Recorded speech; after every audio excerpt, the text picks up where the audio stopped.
Hello, everybody. Welcome back to Victory Drive. This week, I got on my brother Jordan Johnson again, and we have a very good discussion for you guys. Really nice, concise episode. We start the podcast off strong with some nice, deep theological discussion, and we just kind of go from there. And then we jump straight into the main topic of the episode, which is Trump's transgender gun ban proposal, if you will. So this ties in with last week's episode about the Minneapolis shooting that took place in a Catholic school. It was conducted by a transgender individual, and Trump's administration has since then been in talks with a possible transgender gun ban, being that transgenderism is considered by some to be a mental illness, and they are figuring out if there's a legal pathway to banning transgenders from owning guns. This opens up a whole rabbit hole of scenarios that could come about from this, and Jordan and I, we just wanted to jump in and kind of give our thoughts on the whole thing and how that entails with the Second Amendment community, I guess. So talk all about that stuff. It's a nice, really good, concise episode for you guys this week, and staying on topic. And like I said, we had a theological discussion early on that went on for about half the episode. So if you're not interested in that kind of stuff, then move on for, I don't know, maybe 30 or so minutes, maybe a little more than that, whatever, right around there, and get into the Trump transgender gun ban proposal. So since it's a good, concise episode, I'm going to keep this intro nice and concise as well. But we cannot go forward without talking about the partners of Victory Drive, and that is Grizzly Coolers. Grizzly Coolers from Decorah, Iowa, made in America, grade A company, grade A products, great stuff. If you guys are in the market for a hard-sided cooler, soft-sided cooler, some badass drinkware, or maybe even a hunting blind that they make, if you're into that kind of thing, like an enclosed hunting blind, keep you nice and warm, repels the cold, keeps the heat in. Just a great hunting blind. So if you guys are in the market for any of that stuff, check out grizzlycoolers.com. Use code WCB at checkout. Yes, that is WCB, not VD. WCB. It's a shared partner between the whole network, honestly. Grizzly Coolers, they have really, that's another thing I need to talk about real quick. Grizzly Coolers, they really put their stamp on the working class podcast network, and being the title sponsor of all the shows, essentially, of the whole network. That is Working Class Bowhunter, Victory Drive here, and Hunting the Mason-Dixon with Jordan Jones, and Tackle and Tacos with Jordan Johnson. They've really upped their game and just tackled this whole network and just been like, we love you guys. We want to partner with every show on the network. So thank you, Grizzly Coolers, for that. And if you guys would like to support an American brand, check out Grizzly Coolers. Fuck all those overseas brands. Check out Grizzly Coolers. Use code WCB. Support the network and a great American company. Also, we have Huntworth gear. Huntworth is about to be busted back out this season. It's getting kind of cool outside. Fucking fall is right upon us, guys. Right upon us. So if you guys haven't started, I know some places have started an early archery season for deer hunting. And if you're not already doing that, hopefully you're getting prepared for October 1, which opens up across most of the Midwest, Iowa included. October 1 opener, if you're not already hunting, hopefully you guys are getting ready for all that. Just because I'm a gun podcast doesn't mean I don't love shooting my fucking bow too, all right? Matter of fact, this year, I'm taking out the long bow all season.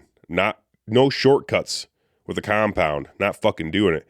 I like traditional archery in modern firearms. That's what I like. That's what I'm about.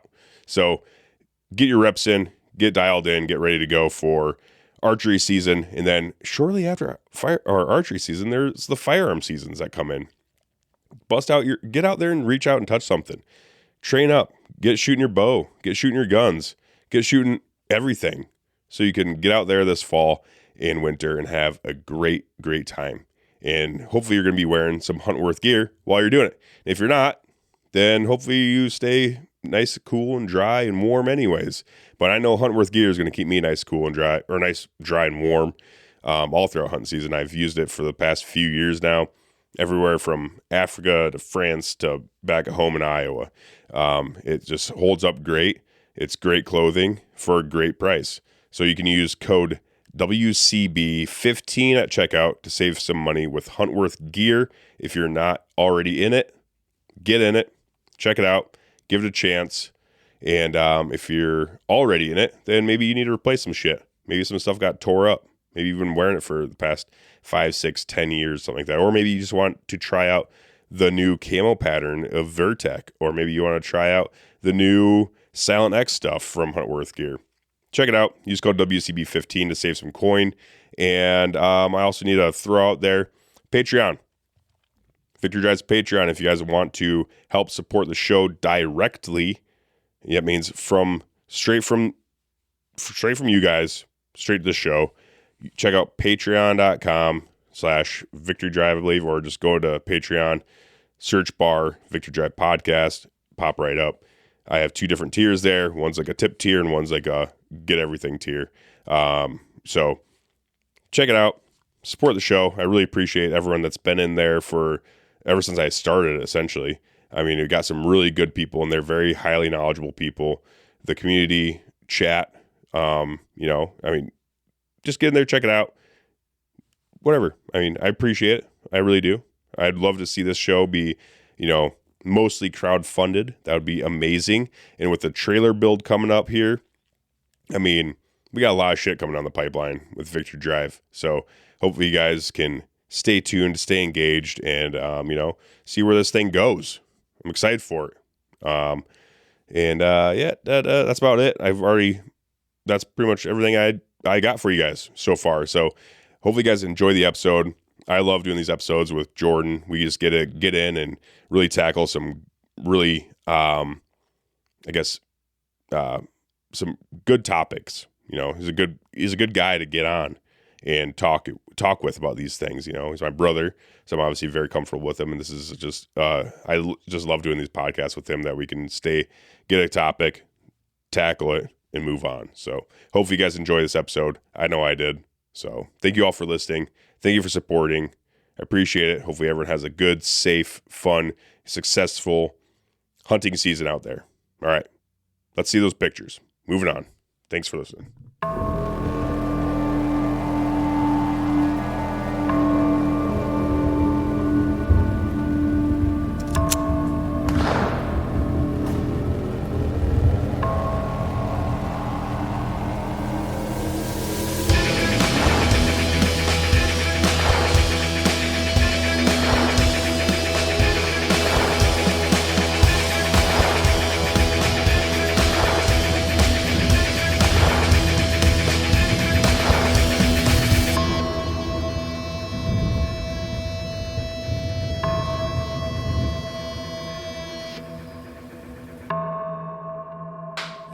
There it is. We're back, Jordan. Back at it, dude. Back in black, some would say. Yeah. I'm in black. You're in... I'm in beige. desert. Is that beige? I'm in desert sand. Desert sand. Take you back to the good old days. FTE. Back in your desert days. Your desert wanderings, some would say. Yeah, the good old days. ACU, middle of the GWAT, the GWAT. Called the desert wanderings, like the Jews did for 40 years. Yeah. I shouldn't say Jews, Israelites. They weren't Israelis then. Israel wasn't a state. No, they're Israelites. It was a different situation back then, dude. Black Israelites. When they're wandering around, they didn't even know they were Jews yet. I don't think they considered themselves Jews back in the Old Testament. No. It's Israelites. Just the chosen ones. Chosen ones. Descendants of Abraham. Mm-hmm. Mm-hmm. And Jesus came and said, we're all good now, brother. Shit's changing. There's a new sheriff in town. There's a new sheriff in town. That's me. Jesus Christ. Yeah. Then he deputized about 12 hard-hitting motherfuckers. Mm-hmm. Yes. Got after it. Thank God. Thank God that he did that. Literally, thank God that sent Jesus here to not be like that anymore. Good times. Actually, probably bad times. Probably like the worst times. I don't know what the worst. I mean, it was a lot worse than it is now. Could you imagine being an Israelite back in like the Old Testament days and just being like, I'm God's chosen people, but then you just keep screwing everything up over and over again? Like, what if you're one of the good Israelites and you're just like, you're not a sheriff, you're just kind of there. You're one of the foot soldiers. You're like, dang, dude, I'm trying here, but all the leaders are screwing all this up, man. Mm-hmm. That suck. Yeah, you're just constantly being like, I'm one of the chosen few, and they're just like, okay, pick up that fucking 1,000-pound stone and move it 2 miles, please. Well, like, otherwise I'm gonna whip the shit out of you. What bothers me the most is like when you're like one of God's chosen few, and then you're like, hey, I'm doing my best here. Say you're after the desert wanderings, and you go into the land of milk and honey, and you're fighting the Canaanites, and you're doing the best you can. You're like, everything's good and gravy. And then your leaders are like, hey, we're gonna start worshiping Baal again. And then God's like, now you guys gotta suffer some more. And you're like, dude, I didn't do it. Well, it sucks. You're not doing enough to change it, all right? I guess. Pull yourself up by your bootstraps. Quit feeling sorry for yourself. Yeah. Yep. And then you get out of it, and then you're back in it, and then you're out of it, and you're back in it, and back and forth. Man, what the heck? Crazy. Yeah. I'm going through. You ever heard of the Bible in a Year? No. It's good. It's a really good podcast by Father Mike Schmitz. He's a Catholic and Catholic priest. Really good. I don't know. I listen to it. I try to listen to it as much as I can, but man, still in the Old Testament. It's been taking me a while, but it's like, dang, nice, wild. It's pretty cool. Stuff. Which actually leads me to my next question. Have you ever thought about, like, do you think there is a finite amount of souls that God makes? Oh, it depends who you ask. Who's the guy? David Icke. He has a theory on this. I don't know who David Icke is. You know who David Icke is, man. He came up with the reptilian agenda. Okay. He's a conspiracy theorist. All right, sure, yeah. He's an Englishman. Hit me. He claims that there's a soul recycler on the moon. And when we die, our souls go through the soul recycler, get washed up a little bit, and then sent back. So he says there is a finite number of souls. Well, if you get recycled over and over, then it's not a finite, it's an infinite amount. So what you're... I think we have differences of definition of finite. So finite would be like the number here currently is the number that there will be. No.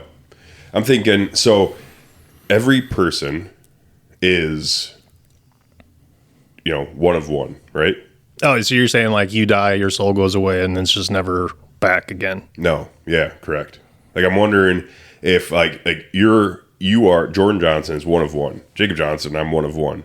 Ashley Johnson is one of one. Like, there's only one of you, and there will only ever be one of you. Mm-hmm. And I was thinking about this in the shower last night. I asked Ashley, and she's like, that's a weird question to ask. But I'm wondering if there's anyone listening that is a theologian or something like that, or whatever it is, or whatever person that thinks about this kind of stuff. But like, I wonder if God makes a certain amount of souls, or maybe he already made the souls, like the amount of souls, right?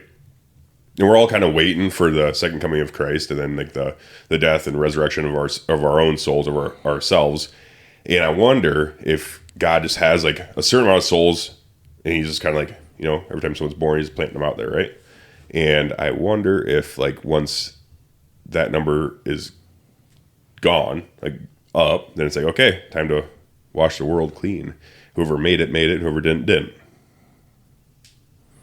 Yeah, sure. I guess I think that's a popular theory from multiple religions. I think Buddhism is the same thing. Like, it's you're here to essentially figure it out until you transcend, and then once you transcend, you ascend above physical existence. Yeah, that's more of the soul recycler idea, where you basically get an infinite amount of chances. Like, your soul, you die, and then your soul goes away for a little bit, and then your soul is then implanted into a new body, washed like Men in Black style, washed of all your thoughts, previous thoughts and stuff. Like they're still kind of in there.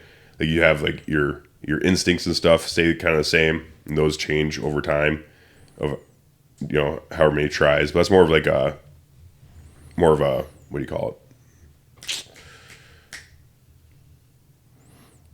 Not like resurrection. It's reincarnation. Reincarnation. More of a reincarnation situation where... But the thing is that, like, so Buddhists and, like, Hindus, they don't want to reincarnate. Like, the idea is that you figure it out in your lifetime, and then you transcend, and you ascend. Right. And then, once that is, then your soul, your spirit, your soul, all your karmic debt is all washed away, and then you are above everything. So like your soul doesn't come back to this plane of existence, exists on a different plane of existence. Right, but if you screw if everybody transcends, there will be no more souls left. Right. That's the idea. Yeah. No, I get that. That's a nice way to look at things, but I'm wondering if it's kind of like, I don't know, that is a nice way to look at it. I kind of, there's certain things where I'm like, man, that'd be kind of cool because then we can all make it eventually. But it makes you wonder. It's like, okay, well, damn, did like past Jake, what did he do wrong? Like, why am I still here, kind of thing, like, but since the numbers vary, like that to me, that would mean like, okay, so like how long is your soul sitting in the soul recycler until it comes back into a new body, or how when you get reincarnated into a different living thing, like that number isn't the same. You know what I mean? Like the world's population fluctuates. And I'm wondering if it's like God made X amount of trillions of souls over the thousands, hundreds of thousands of years that humans have walked down. I mean, hundreds of thousands. How long has humans been on the earth? Tens of thousands of years that we've been on the earth. I wonder if there's like an X amount of souls that God made at one time, or maybe he's just like making them, he's like checking off the list, like, okay, yep. Getting down there, getting pretty close to showtime. Yeah, I have no idea. Because in Christian theology, it's like we're waiting for the second coming of Christ to wash the world clean and bring every past soul back to life in your physical body, and we live forever with God and walk in the garden essentially with God again. Like back before Adam and Eve ate of the fruit. Right. Because that's what we did back in the day. Like, I think there's a portion of Christian theology that looks at Adam and Eve were made to be eternal with God, and all their descendants made to be eternal with God. And then they ate of the fruit, and they're like, okay, well now the penalty of sin is death, so now you're going to die. But then it's like, okay, hey, now God comes out in the form of Jesus Christ, saves the world, gives us a chance to come back again and have that relationship with God again, like we did back in the garden.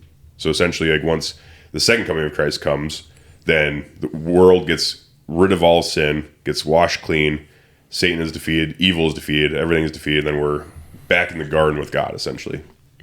Yeah, that's the idea, I think. Yeah. Like, that's the grand goal. But I've always wondered, something that's always ate at me is kind of like, when? And what are we waiting for? I know, and that's why a lot of people don't believe in religion. Especially, it's a big hang up on Christianity is like, okay, well, you so badly don't want evil to exist, yet you allow it to exist. Why? Or like, why, if there's like other species of conscious beings, why do we have to live in this basically neutral ground between heaven and hell? Mm-hmm. Why us? Why can't we be Nephilim? Why can't we live with you from birth forever? Yeah. Why do we have to be stuck into a plane of existence where we have to question? And then the answer, I think, in Christianity is probably like, well, you have to have faith, right? And if you don't have faith, then you will live in hell. But I don't know. To me, speaking as a borderline Christian, I would say that's kind of a cop-out. And it's a cop-out that almost every religion has, except for maybe like non-religious spiritual teachings don't really espouse that, you know?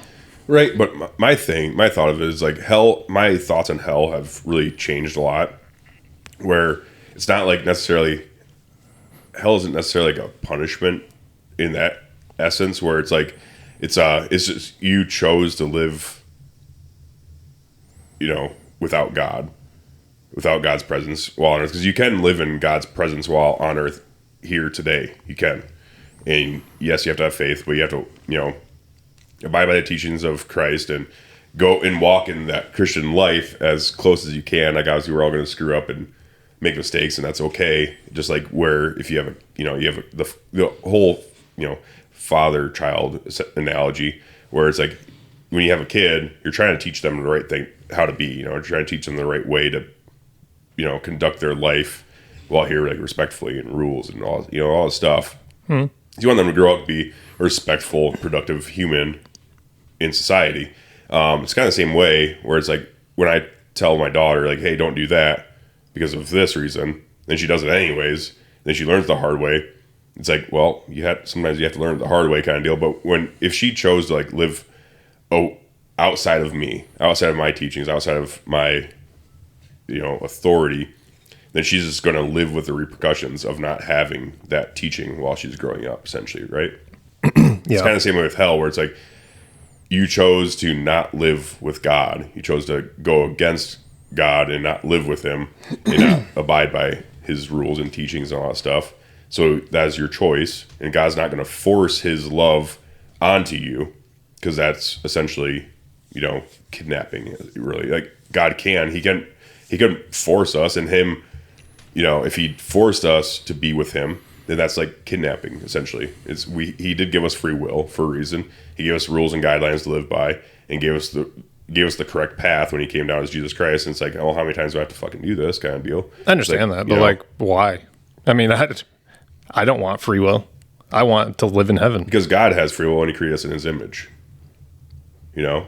Free will, freedom, essentially freedom, like Christianity, in my opinion, you know, it's like we talked about this before, last podcast actually too, where we're talking about freedom. I'd rather live in a dangerously free society than a safe, you know, not free society, right? Yeah, that's under the assumption that like divine intervention isn't like a dependable resource for survival. You know what I mean? So like, since we do live in a state of free will spiritually, like just saying, let's say God objectively exists and everything is true, right? Then like, if that's true, I don't want free will. I don't want anyone to have free will because he has the power to completely destroy evil. So like, yeah, destroy the evil, all of the evil. I don't want it around. But it's it's also the yin and yang, you know, to have good, there has to be a certain amount of evil, because you can't have good without free will. You can't have evil without free will either, though. But exactly. So if you don't have free will, then you don't have either of those things. You're correct in that way, where it's like there is no free will, then there is no good and evil, and we are just bots controlled by God. But God doesn't want that, and I don't want that, and I don't want that for my kid either. I want my daughter to have free will. I want her to make good decisions. I want to be able to sit back and watch her make good decisions and be a good person. Yeah. If I just control her, I could do that. I'm bigger, stronger, smarter than her, more powerful than her. Yeah. I could force her to be good, but that would come with a controlling aspect of like, now I control her, and that's not right.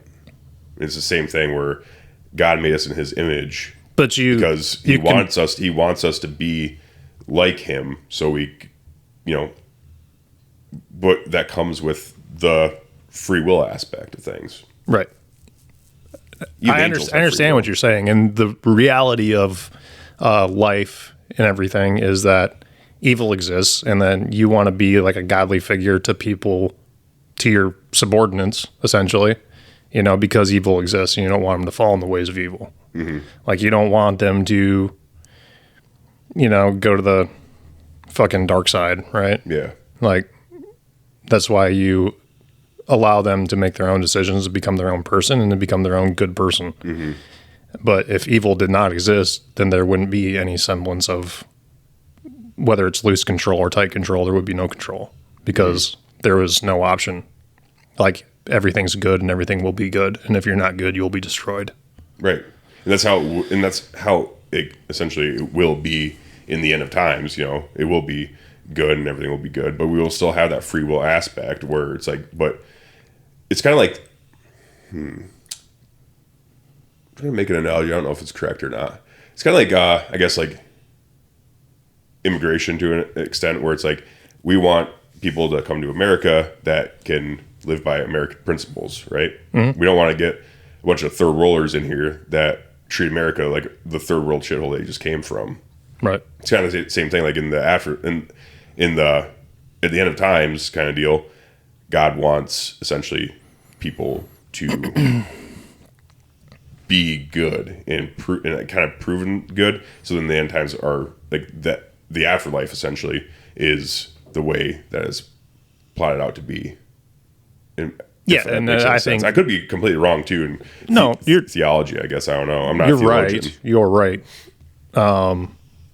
I just think, in my opinion, it's a hang up that I've always had. Mm-hmm. No, it's like I don't understand. Like, oh, this will happen once everybody's good and the evil's eradicated. It's like, well, I guess the world is just going to get destroyed before that happens because, like, evil's not going away. As long as there's some kind of governmental structure that gives value to currency, it's always going to exist. Mm-hmm. Even if it doesn't exist, it's still going to exist. Yeah. I mean, like, good guys do evil shit all the time. Well, if you're a good guy, you're not doing evil shit. Well, war is evil. Yeah, and there's justified wars. Have we had a justified war in a long time? No. But there are and that's very subjective, though, too. I mean, I would objectively say that to maintain our quality of life, we have engaged in justified wars. But, like, to the 3-year-olds that got bombed in France in World War II, it probably wasn't very justified on their end, or their family's end. Like, to them, that's an evil act. That's terrible, Yeah. So that's why I say it's inherently not good. Like, war is not good. No, war's never been good. Even justified wars aren't good. It's still war. Yeah. But it's one of those things where it should be, if you're going to go to war with somebody or with a different nation, it should be justified, where it's like, bad shit's going to happen. And yes, like, war is bad. War is hell. It's kind of one of those things where it's like, it needs to be justified in order to go into hell and conduct war. Then it needs to be for a good cause. And if it's not, then you're just creating havoc and creating, you're just disrupting for essentially no reason. It needs to be for a good fucking justified reason. Yeah. It's the only way you can get through it, and have we had a justified, actually truly justified war in a long time? Probably not, especially after learning like the goings on behind the scenes as time goes on. It's like, okay, well, are those justified wars? Probably not. But that's also not on the soldiers that fought in the war. It's on the leaders that sent them. Sure. Yeah, I don't know. It seems to me that it's almost written to just continue and continue and continue. Like, it's not war or no, life? Just like scripture, essentially. Like, it's, and don't get me wrong. Like, I think religion has a great place in society. Like, I think without it, we'd be worse off. Mm-hmm. But that's also why I think it's true. It's not designed to ever, like, the grand goal will never be achieved. It will be eventually. I don't know. Maybe. But the thing is, too, like, we were talking about I don't think we're going to see it. But yeah, we're talking about the Old Testament stuff, too. It's like from the time of, like, we're talking about, like, God's time and our time is completely different. Sure. An infinite being is not, years and stuff like that, thousands of years, hundreds of years, is not like, it's like a blink of an eye, essentially, right? For us, it's eternity because we are a finite being for now that's like running the earth. So it seems like damn, dude, I'm 34 years old. Like, it seems like the world kind of keeps getting worse and everything else, but it's like 34 years is nothing, in the grand scheme of things. I mean, sure.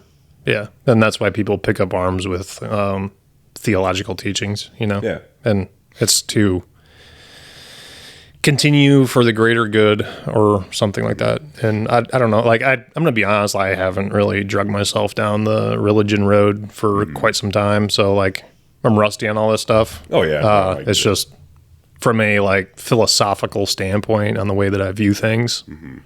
I don't really think about that much anymore. I just like how it didn't really do anything ultimately. It's just like I have a worldview that I'm comfortable with death at this point, and I think that's really what religion is intended for, is for people to make peace with the fact that they are going to die. Yeah, 100%. And like I'm at a point now, it's like, is it real?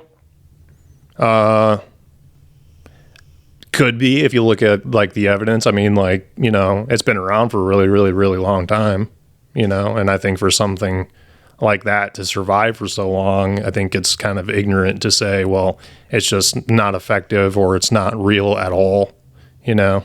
I think there's something for sure, you know, and I think this life isn't just this and then it's nothingness, you know, or some kind of weird like you know, what do you call it? Atheistic way. Like just some kind of like, you know, depressing, pessimistic view. Like, we're going to go to the earth and be worm food or whatever. But I don't know if, you know, when we die, we go to heaven or we go to hell, or if there's going to be a grand resurrection and then the real OGs are going to be left, you know, that'd be cool. Yeah. I'm not saying it's not going to happen. I'm just saying, yeah, you know, there's evidence that points to it's probably real. I think there's like supernatural things that happen, and it's impossible to explain it all with science. You know, I think there's a lot of stuff we don't understand. I think so too. Like here's a weird thing, like kind of supernatural that happened to me, I think. Or maybe I just saw the writing on the wall subconsciously. I don't know. But like the listeners don't know, I got kicked out of my band a couple weeks ago. Oh, yeah. And the night before, I had a dream that I got kicked out. That we played a show. I fucked it up. And then at the end, they just came up to me like, you're fucking done, dude. Like, we don't want you around anymore. And then the next day it happened. Like, I thought that was kind of weird. But that is kind of weird. That's definitely weird. It's definitely something where it's like, you know, stuff like that happens a lot, you know, and it's something too where, you know, as humans, we try to make sense of those things and those signs, if you will, and everything else. But at the end of the day, it's kind of like, whoa, that is puzzling why that happened. But also, it can be kind of explained to where it's like, you know, it's probably been weighing on your mind for a while, whether this is a good decision or a bad decision to be staying in this band for a while, or if it's, you know, it might be weighing on your mind already and it's just kind of coincidence that it timed out like that. And have you ever had a dream that you got kicked out before? No. Yeah, that's kind of where I'm at, where it's like, oof, that's kind of weird, you know? Kind of almost like you're being prepared for something like a changing event like that, you know? Yeah. Like, hey, this could happen. You're like, damn. Oh, shit, and then it did happen. Yeah, but I mean, I could have also just subconsciously figured it out because, like, I don't know, not bragging or anything, but I kind of pride myself in the fact that I have pretty good intuition. Like, I can pick up on, like, psychological cues that people give off without knowing it. Yeah, dude. For the most part. Like, I can generally suss out, like, a weirdo. Yeah, or, like, if there's a weird vibe or whatever, it's just a gut feeling that I've kind of matured with age, you know what I mean? Like, you can just kind of listen to your gut on most things and be right. You don't have to have any kind of real evidence-based, right, like, reasons, you know what I mean? You can just kind of feel weird and know something is weird. You've always had really good, like, you've been able to read people really well. You've always been good at that kind of stuff. I'm kind of like Mom, where I'm just like, oh, everyone's nice and everyone's great and everything, you know? Until I'm like punched in the face with the reality. I'm like, fuck that guy, you know? I should have seen that a long time ago, but at the same time, I chose not to because I try to see the good in everyone. It's an ignorance is bliss kind of point of view on people, but Yeah, I don't think it's really ignorant, and I think it's it's ignorant if you can tell, like your intuition is telling you one thing and then you ignore it, then you're ignorant. Right. But like if you just don't pick up on the things or whatever, I think it comes from a place of like very deep-seated pessimism for many, many years, where it's like somebody's always hiding something, you know, and it kind of sucks, to be honest with you, because it's probably why I have a hard time keeping friends around that aren't like obligated to my presence. Like, and I know what you're going to say. Well, you're not obligated to my presence and everything. And, you know, and there are people that are not obligated to my presence that I have in my life, and I'm very thankful to have.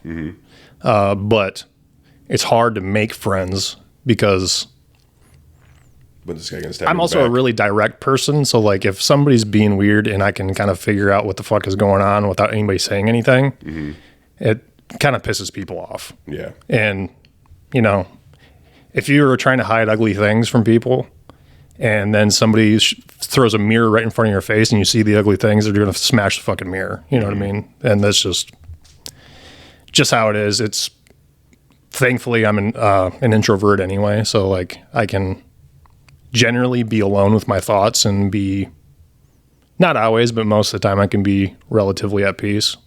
Like I can live inside my own head pretty comfortably. I can too, but I think it's more or less, I have like an active imagination where I just like think about dumb shit all the time. You're very analytical. I'm more of like I feel like your brain's more like a computer. Mine's like a cartoon. You know, it's like, that's all right. Yeah. I can have fun in my head and stuff like that. You keep yourself preoccupied by like analyzing things a lot of times, which is great. And I'm just like, man, picture books, pretty sick. You know, it's like, picture books are comfortable though. I mean, like it's nice, yeah, for sure. And it makes people like you more.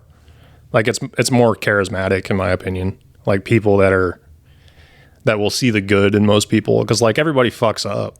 You know what I mean? If you don't have to confront it, then you generally want to be around people who are going to be like, look, you fucked up. No big deal. It's fine. And that's how I am too. I don't hold people's fuck ups against them, but I do hold people accountable. Yeah, right. Almost to a fault, where it's like, just say you fucked up. You know what I mean? And it's like, I don't say those words, but people don't like to do that. No. They just want it to go away. Yeah. Well,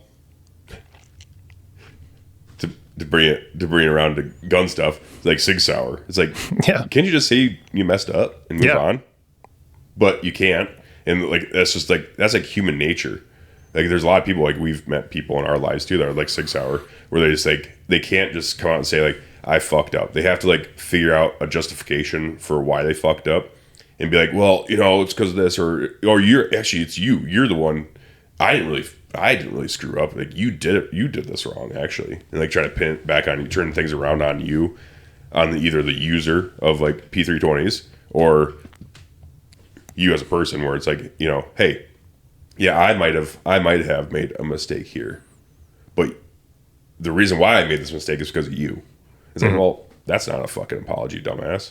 Or Tim Kennedy, same kind of thing, where it's like, yeah, I messed up, but this is the reason why I messed up. Like, can't you just say I fucked up? Yeah. Like, I don't understand what's wrong. I say it all the time.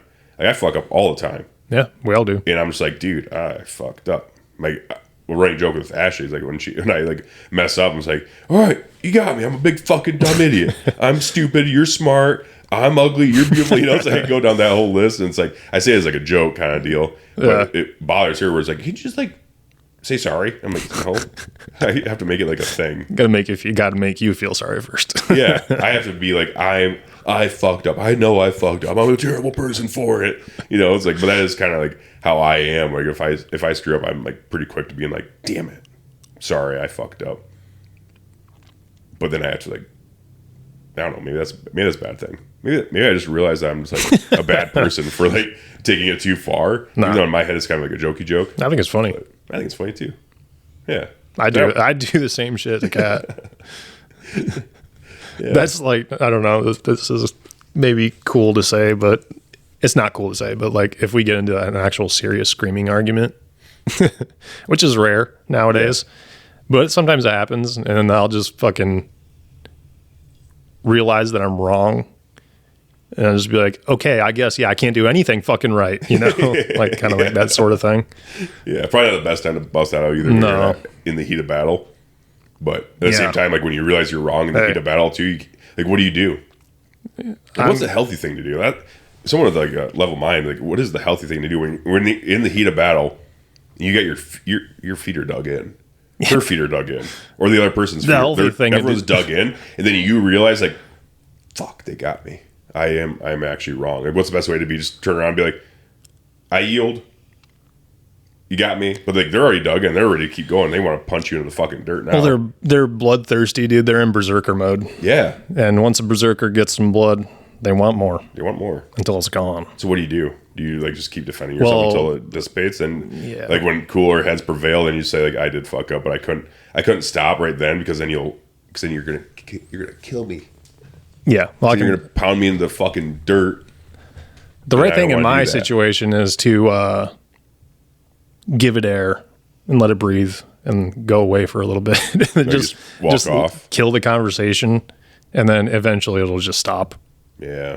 That's the best thing to do. But we are humans. Mm-hmm. And sometimes you just got to fucking duke it out, dude. Sometimes I just do this. Just put a hole in the drywall. Just stop. Do that. I got plaster and lath. Fucking get a sledgehammer. Yeah, right. Sometimes I just do this. Just like, and just like, she'd be like, do you have anything else to say? I'm like, I have nothing else to say. Yeah, that's I just shut down like a robot. Just like, yep. Just stare at nothing. Yep. It pisses them off at first. Yeah. But then you just gotta let them go.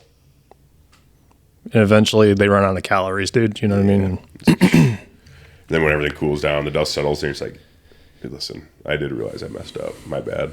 Yep. And he's like, it's okay. I love you. I'm like, oh, sick. Yeah. Nice. For sure. But the best thing is to just not let it turn into combat. That's the best thing to do. That's the best thing to do. Compromise. It's definitely hard. That's the best thing to do. Yeah, it's fucking hard. Especially if you're in a, we all have bad moods. We all have bad days. Yeah. Not good. Sometimes you feel like the world's taking advantage of you, and this is just another person in the world trying to take advantage of you. But you have to separate that shit from interpersonal relationships. That's right. That's the right way. That's the right thing to do. For sure. Mm-hmm. Anyways. Yep. Hard segue. Trump's trying to fucking ban trans from getting guns. Yeah. Dude. Didn't see that coming. I didn't either. I didn't see it coming, but I was kind of thinking to myself, like, I bet there's going to be an influx of like Republicans that are going to call for trans guns rights to go away. Yeah. I mean, like looking back on it, it kind of makes sense because like whenever a mass shooting happens or something like that happens where then it turns into a national news event and the left is like, ban the guns. And the right's like, it's a mental illness thing. It's a mental health tragedy kind of deal. Like, what do we do about that? And then it kind of just like goes away. And then it pops back up again. And it's like, ban guns. It's like mental health, ban guns, mental health. And it's like this back and forth, but no one actually really does anything. And the people are sitting back. They're like, well, do something. A lot of times like do something. My personal opinion, I'm sure yours is the same, where it's like, don't do anything. We need to change society. But that's a lot longer. That's a harder path to follow, is change society into being a respectful, kind society. It's only getting more tumultuous out there. But we're all kind of sitting there, and then a lot of I'd say the majority of Americans are like, give us a solution, because we can't figure it out, because we're trying. The good people are trying, the bad people are trying, and everyone's trying to like either take or make better. But the government's like, we can't do anything about this because of the Constitution, which is great, or we can't do anything about this because of mental health, which is complicated. Mm-hmm. And then now it came to the point where the government's ran by Republicans, and the Republicans always been screaming about mental health, and they're like, okay, we'll do something about mental health. Guess what? Trans can't have guns. Yeah.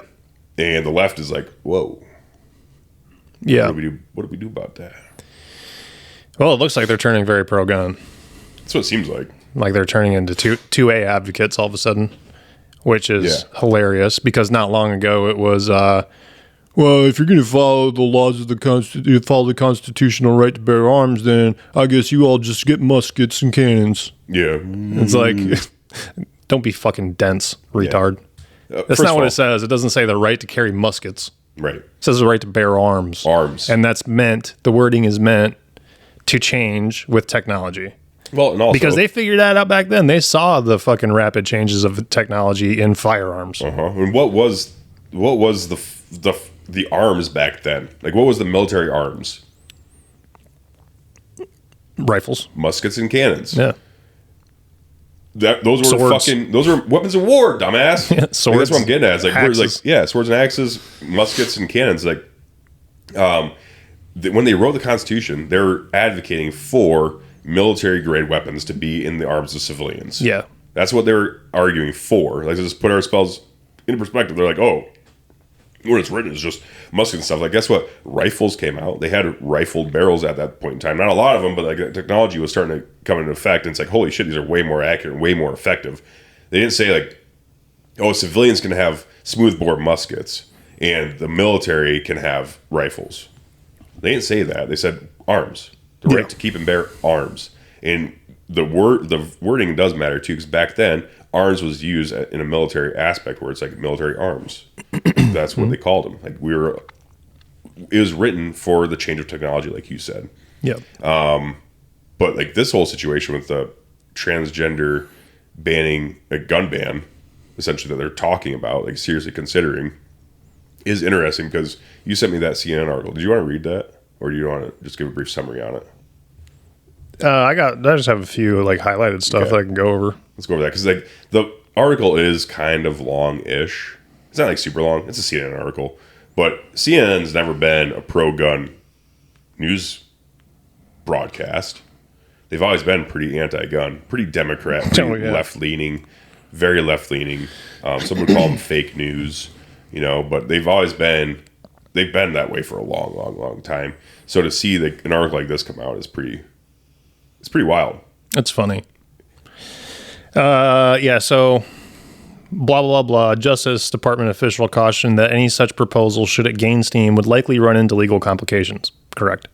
Millions of Americans have mental health issues and many take medications, but are not a danger to society and therefore cannot have their rights infringed upon. Correct. Blah, blah, blah, blah. This precedent being used against trans people could be used against veterans with PTSD. Caraballo. I'm trying to be culturally sensitive. It's a slippery slope to make. It's a slippery slope to make anyone lose their Second Amendment rights. Correct. Those are just a couple things I highlighted from that. Like, holy shit! Interesting. CNN coming out with an article sounding a whole lot like Gun Owners of America. Yeah, NRA, dude.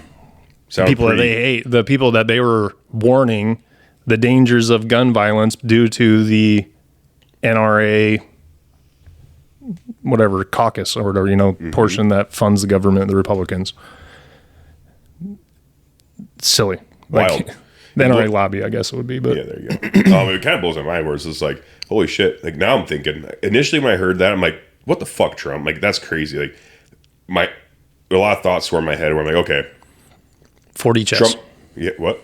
So your mind's going to 40 chess. No, my mind went. I don't go straight to 40 chess. Okay. I go into like okay, now let's recap Trump he coming in and saying like I'm going to be the most pro-gun president ever, and he's like but like. Taking like Gun Owners of America, taking GOA and like FEC, Firearms Policy Coalition, taking their their suggestions and being like, okay, let's try deregulating suppressors and short-barreled rifles and short-barreled shotguns. Let's try getting rid of that, taking that shit off the NFA. Couldn't do it. They're trying to get some gun legislation peeled back that is arbitrary and bullshit. Mm-hmm. Trying to do some of that. It's like, okay, yeah, let's be pro-gun. This is awesome. Let's attack it. Let's attack the NFA while we have a majority in office and do what we can with the power that we have. Let's try doing that. And Trump was trying, is looking really good. But then when he comes out and says transgenders can't have guns, then my thought goes into like, okay, well, his first presidency, he got bump stocks banned. Yeah.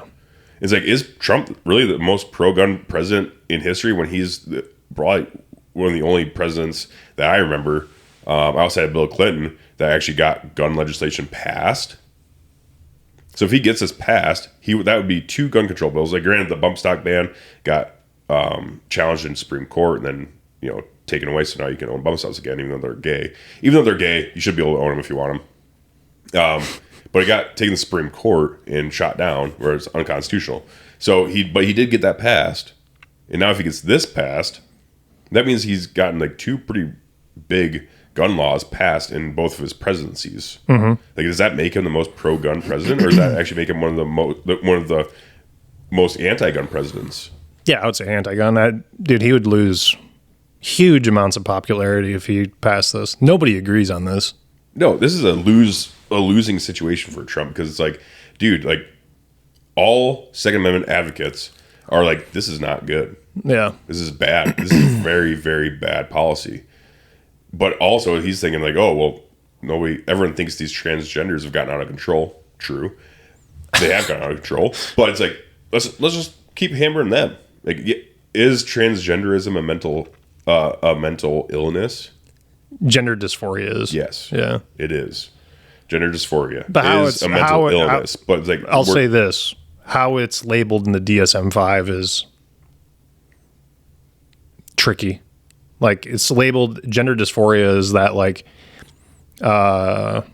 from the moment of birth, you believe that you are a different gender. Like, you believe it. That you're a fucking baby. Right. They think that, like, you've never had a moment in your life that if you were born a boy, you've never had a moment in your life that you thought you were a boy. Like, you've always thought you were a girl or something else. That's gender dysphoria. That's what they're claiming gender dysphoria. So that's the left's loophole right now is they're saying, well, somebody that transitions at 16 is not suffering from gender dysphoria. They're just voluntarily transitioning.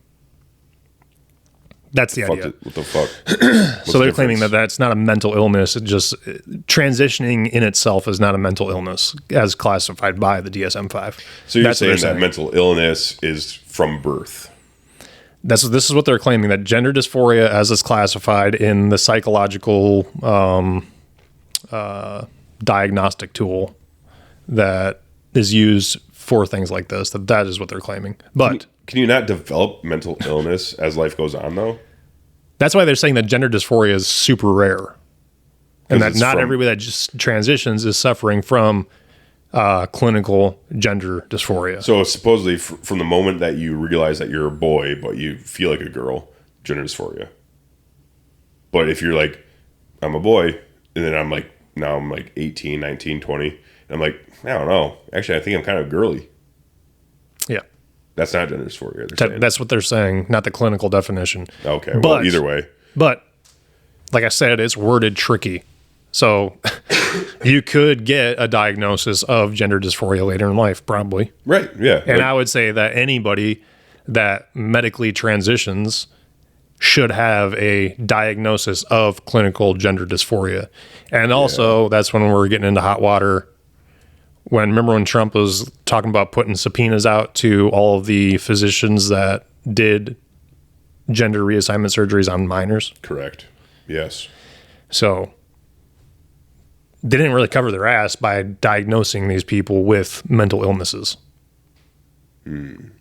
So I would probably wager a guess that physicians that diagnose people with gender dysphoria in order to make a medical intervention on gender reassignment would probably get them out of legal trouble doing it that way. But I'm willing to bet, I don't know for sure because I'm not a doctor, never lived in that world, but they're probably not diagnosing them with mental illnesses just so they don't have to carry around a diagnosis of mental illness. Mm-hmm.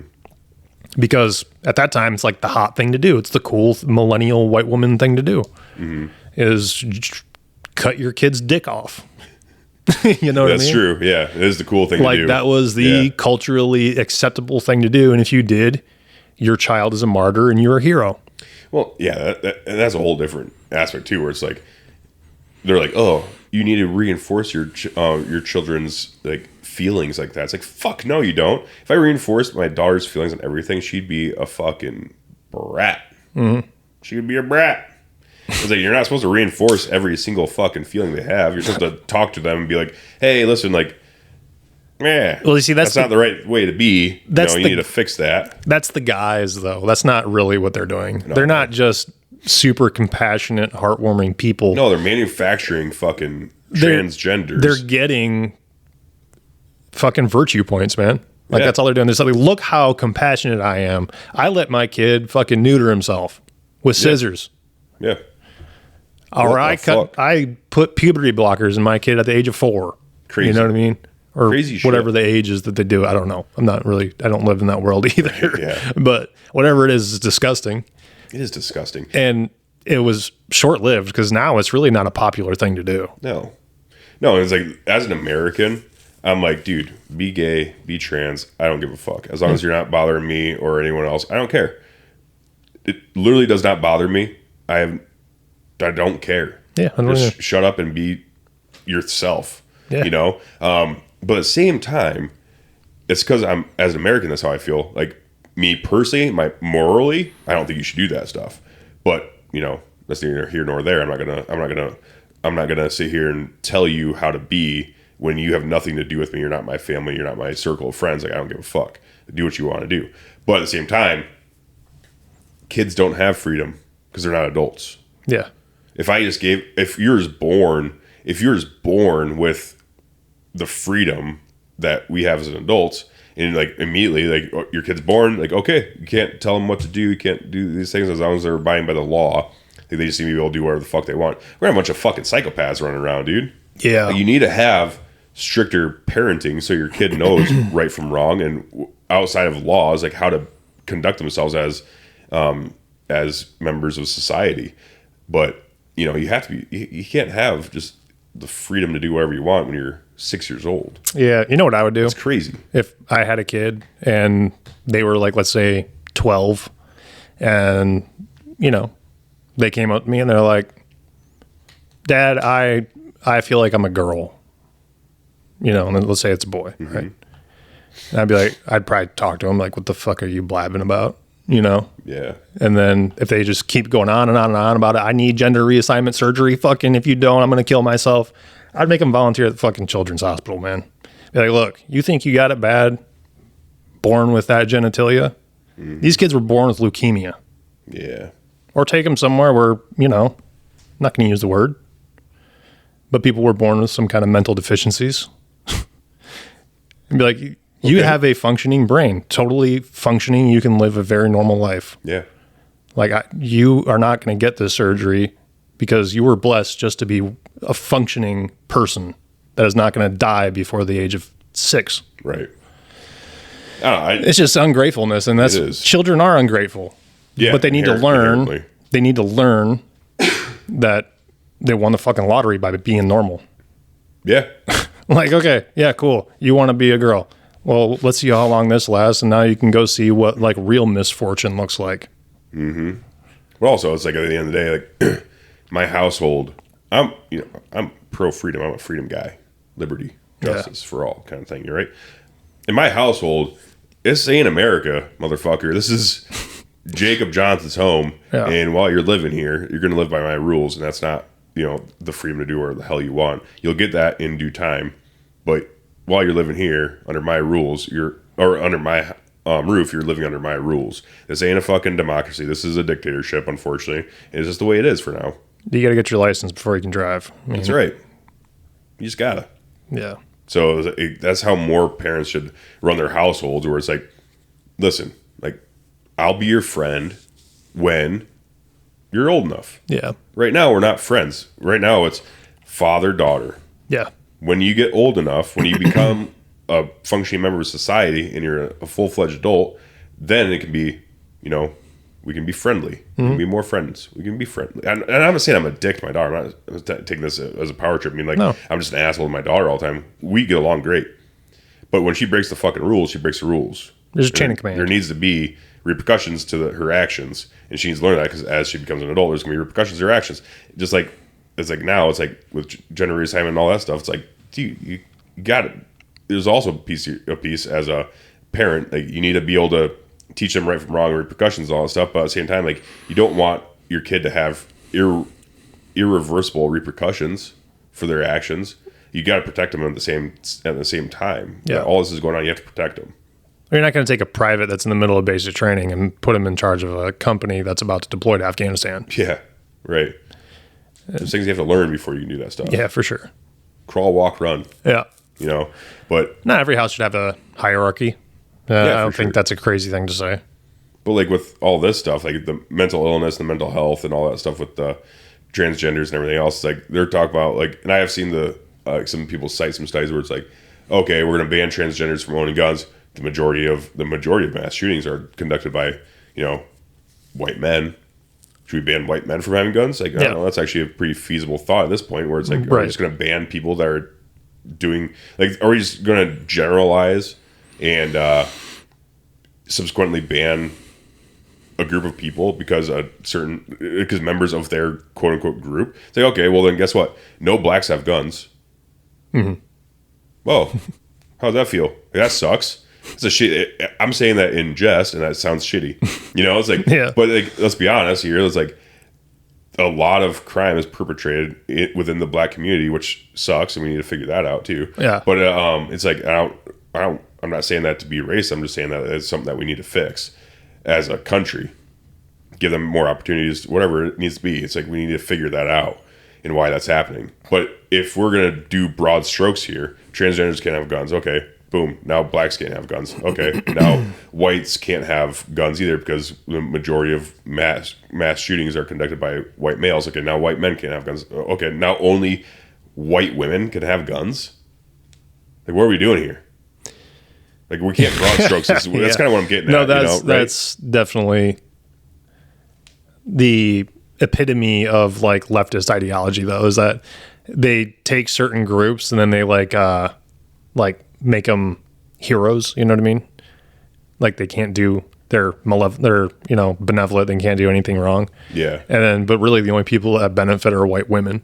Like fucking DEI. Like, that's been proven in studies that the only people that benefited from DEI were white women. Oh, 100%. Yeah. It makes sense. Like, yeah. But they use it as like, I'm here to stand up for, the people that don't have the power of being a majority racially or gender wise or sexual orientation. I'm here to stand for them. Like, no, the only people who are taking those positions are you fucking weird fucks. The white savior complex is ridiculous, for sure. dude. It is. That's ridiculous. Crazy. A lot of times, majority of the times, it was white women, which is crazy. Yeah. Every time. Why? It's for sure. Fuck. But it's just one of those things where it's like, we can't broad strokes this shit, Jordan. That is the world that they want to live in, is that only white women have guns. I promise you that. Yeah. Dude, I promise you. It makes sense. But it's like we can't broad strokes this, and that's what Trump. But now they're saying everybody's rights cannot be infringed upon. Well, that's what gets me about the whole CNN article. It's like, are we on the same team now? Yeah. Like, is CNN going to go say this when another mass shooting happens with a different person, like an alt-right guy? Yeah. No, they're going to say, take the fucking guns. Yes, guns. White supremacy is too prevalent in our culture. Yeah. That's what they're going to say. Uh-huh. So don't take the bait on this shit. I mean, like, it's fucked. Dude, I got one here that I think is interesting that kind of lines up, right? You what? A spokesperson from GLAAD. You ever heard of GLAAD? Gay, lesbian, whatever the fuck. Yeah. Very anti-gun. Are they? Historically. Just anti-gun. Yeah, what's happened, I feel like, yeah. I've heard them pop up before. Here we go. This is their quote on Trump banning, because they don't have any semblance of like morality or like a guiding ethical principle. You know what I mean? They're just going with the ebb and flow of political discourse. Right. They said this, instead of actual solutions, the administration is again choosing to scapegoat and target a small and vulnerable population. Continues the quote. Everyone deserves to be themselves, be safe, and be free from violence and discrimination. So. Yes. Sounding kind of pro-gun in this instance. That's the thing, is that they just latch on to it. Whatever is the opposite, it's Trump derangement syndrome, dude. Right. 100%. Yeah. I will say, like, with this instance, I think we, as, pro 2A community, we need to be strong on this issue. For one, to show consistency, and for two, to help the left realize, like, you know, like the Second Amendment and guns is a right for everyone. Yeah. Whether you're gay, straight, bi, trans, it doesn't matter. If you're a peaceable person, you deserve to have your rights. That includes guns. If you're gay and you want guns, you should be able to have guns if you're gay. Same with trans. Same with bi. Same with straight. Same with everything. Everybody. It's like everyone, every American citizen, it's your right to keep and bear arms. Except for felons. Except for felons, because they screwed up. Violent felons, yeah. Violent felons screwed up. Like that. Sorry, you had your chance, you screwed it up. Yep. Whatever. But what I'm saying is, every person has the right to keep and bear arms. Every American citizen has the right to keep and bear arms. And we need to be consistent on this issue to show that, for one, it's like we're not going to cherry pick the rights depending on what group, you know, just because you don't like transgenders doesn't mean you should advocate for their rights to be taken from them, because that gun, that governmental gun, will be pointed at you someday. Oh, yeah. And you're going to hope they're not going to remember. They never do. CNN won't remember this once the gun gets pointed at white males. They won't remember that they were pro-gun during the transgender gun ban. Nope. They'll all forget, but we can't forget. We're not allowed to. Because if we are inconsistent on this issue, that totally fucking takes away, that sweeps our legs out. Yep. They're allowed to be inconsistent because their platform is inconsistency and cherry picking. We can't do that. No. We also can't be just absolutely pro-Republican. No, absolutely. Like, this is kind of a good point. Like, dude, I hear it all the time, man, from fucking Trump supporters. Like, oh, it's one of two things with this particular topic. It's 4D chess, and it could be.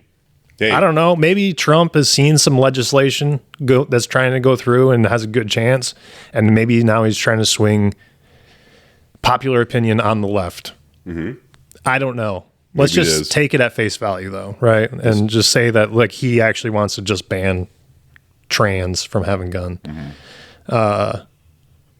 Like, we can't allow that. No, that's their rights too. Like you said, can't cherry pick rights, dude. Everybody gets them. That's right. That's right. And also, whether you're libs like need to fucking buy some guns. Need to go out and fucking train, because guess what? There's a lot of libs in the teaching force, and a good solution to this is arming yourself. Yeah, that's the thing too. Like, actually, matter of fact, there's a really big subreddit about liberal gun owners. Yeah, I've seen it. Yeah, actually, pretty impressive. I'm like, damn, it is. Yeah, that's pretty cool to see. Am I more Republican than I am Democrat? Am I more conservative than I am liberal? Yes. However, there's a place for all of us, as long as we can disagree. Conservative, liberal, we can disagree on things, but we cannot disagree on fundamental rights. Yeah. We can disagree on everything else and have civilized conversations about it, and arguments and debates. We cannot debate on rights. No. That's non-debatable. That's non-negotiable. That's our fucking rights. If you don't like it, if you don't like that right and you want to live in a society that has less rights, then yes, you can, the old adage, move somewhere else. But you're not going to, because these rights do rule. No. And you live in the freest country in the world, I believe. Mm-hmm. Yeah, for sure. And if you don't believe in what made America great in the first place, then shut up. Shut up and fucking don't buy guns then. It's your right to not own guns either. But you don't have the right to sit there and say that nobody should have guns. Yeah. This is a non-negotiable. The Bill of Rights, the Constitution Bill of Rights, that's a non-negotiable. Yeah, definitely. If you are on that side, then we can disagree about other things and have that conversation. It's the same idea. Like, white supremacists still have the freedom of speech, you know, and liberals still have the right to bear arms. Right. And like, everybody has rights as Americans. Yeah. And guess what, bitch? Gun control is racist. Yeah, it is racist. So is abortion. So is abortion, yeah. Abortion and gun control is racist. Like, gun laws not originated, I guess, but Ronald Reagan passed a bunch of gun laws and stuff because of the damn Black Panthers. Yeah. That was initially rooted out of racism. So if you are, not racist, then you shouldn't be anti-gun.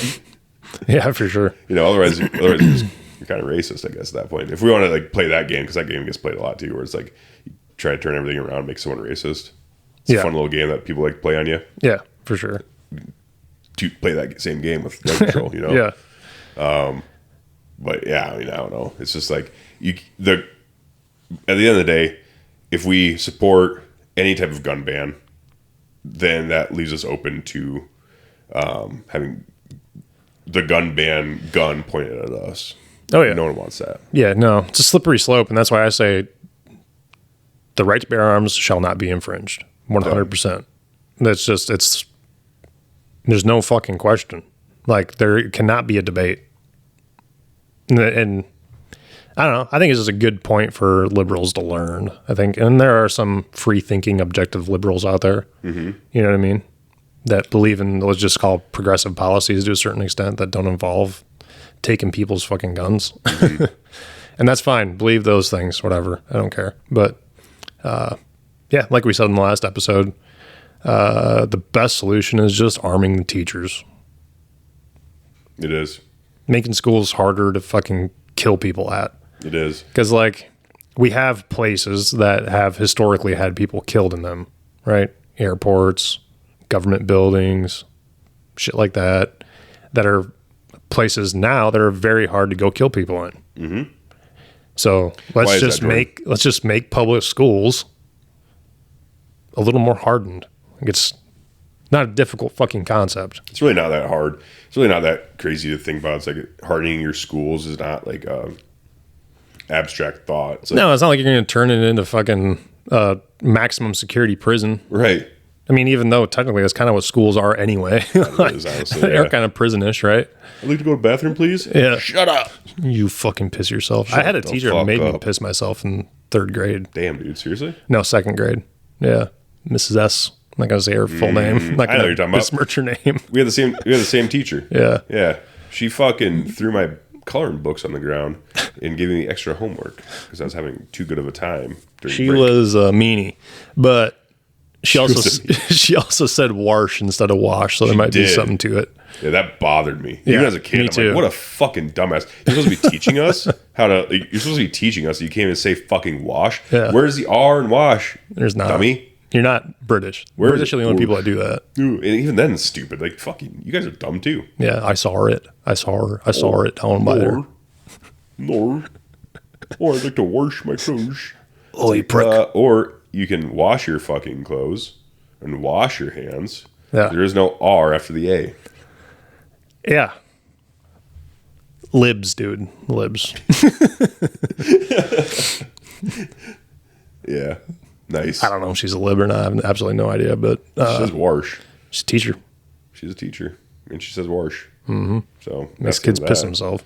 Yeah, I don't know. That's pretty much all we had really to cover today. I don't want to drag this on too terribly long, but I will say I did get one comment one time about, gosh, can you guys just get to the fucking point?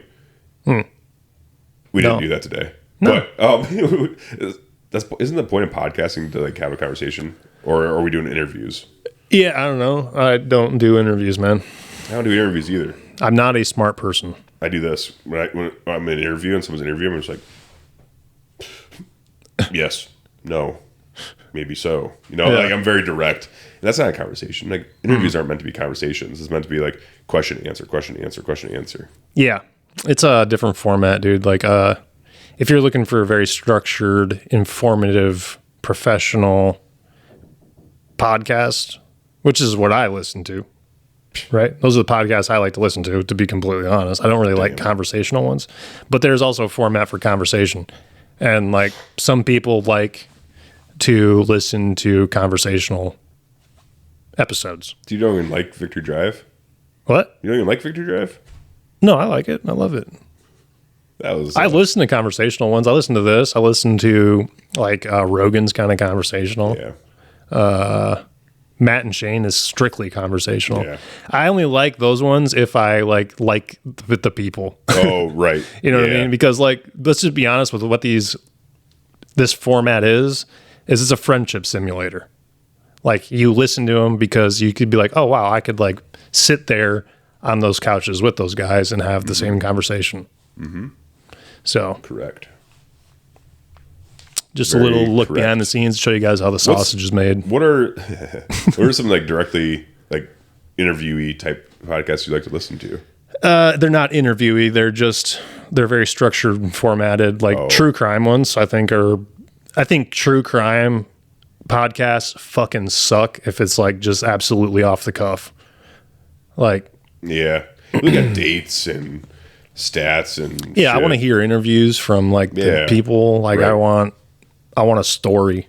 Otherwise, Yeah. like, I mostly listen to like audiobooks and music anymore. I don't even listen to. I don't listen to a lot of podcasts. I listen to probably 4. Listen to trigonometry sometimes. That's very. If you can get past the stupid British accents, then it's actually pretty decent. Sweet. That's very much more interviewee. Like a little bit back and forth, but it's definitely more of like a structured, long form interview type of situation. That's kind of what they do. And it's all right. It's pretty decent, but it's not like I like that. I like a fair amount of bullshit in between, like learning stuff. That's kind of what I like to do. That's kind of why I do this. And it can be a little bit less structured. Like, let's face it, I'm not going to get like I'm not going to get a fucking.